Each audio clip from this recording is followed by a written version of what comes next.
Depuis la disparition de son mari René Angélil, la vie personnelle et professionnelle de Céline Dion est différente. Elle a connu des hauts et des bas et elle a traversé récemment une phase délicate. Un jour, tout va à merveille, un autre jour, ce n'est pas le cas.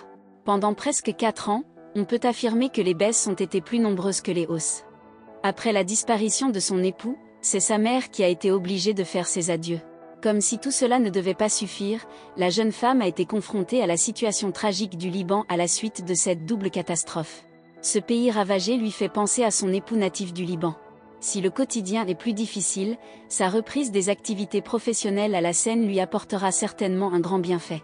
Effectivement, il y a un certain temps, Céline Dion a dévoilé les informations concernant la programmation de ses spectacles pour 2022.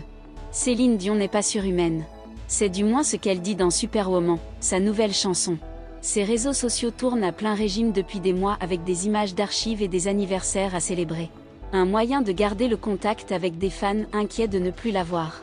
Céline Dion n'a plus été aperçue depuis le 8 mai et un portrait de famille posté pour la fête des mères sur lequel elle est entourée de ses 3 fils. Quelques jours plus tôt, elle annonçait avec émotion qu'elle reportait encore sa série de concerts à venir.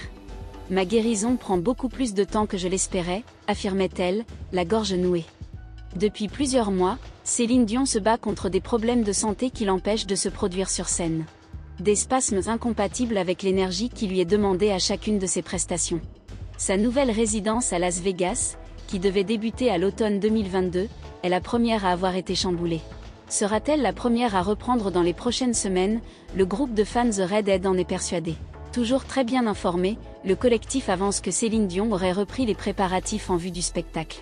Adieu le Caesars Palace et bonjour Resorts World, un casino de Las Vegas. La diva québécoise travaille en étroite collaboration avec l'établissement, pour qui elle a conçu et décoré une statue de bébé éléphant désormais exposée sur place. Des photos inédites repartagées par The Redhead ce week-end montrent la chanteuse en pleine activité manuelle, collant un à un les strass qui habillent l'animal. La chanteuse a déjà partagé le résultat final sur ses propres réseaux. En attendant de la revoir en concert en France en 2023, son retour musical est déjà programmé pour la rentrée. Début juillet, Michael Jones a confirmé que Céline Dion participerait à un projet en hommage à Jean-Jacques Goldman avec Carla Bruni et Patricia Cass. C'est le seul album sur lequel il y aura Céline Dion d'ici 2 ans, elle a accepté de le faire pour nous, expliquait-il à La Voix du Nord. Sans révéler quelle chanson la star canadienne allait bien pouvoir reprendre.